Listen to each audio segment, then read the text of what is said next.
Buongiorno e ben ritrovati con il TG Flash di New Sicilia. Di seguito i titoli più importanti della mattina. Tragedia nel mare di Trappeto, in provincia di Palermo, dove è stato trovato morto un ragazzo di 33 anni scomparso ieri mentre faceva il bagno insieme ad alcuni amici.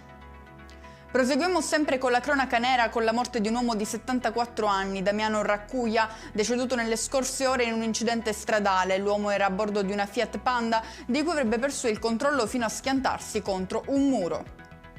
Ancora un incidente stradale, ma questa volta ci spostiamo a Sciacca, in provincia di Agrigento. Il conducente di una vettura d'epoca avrebbe perso il controllo del mezzo, investendo una famiglia di turisti che camminavano a piedi, padre, madre e figlia. Ad avere la peggio la donna, ricoverata adesso in grave condizioni.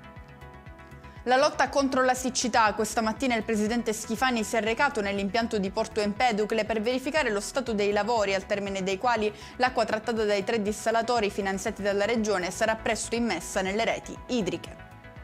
Finisce la corsa di un corriere della droga a Catania. L'uomo trovato a bordo di un furgone con 24 kg di cocaina è stato arrestato per detenzione e traffico di stupefacenti. E con questo è tutto, prossimo appuntamento più tardi alle 19:30. Grazie per averci seguito, buon proseguimento di giornata.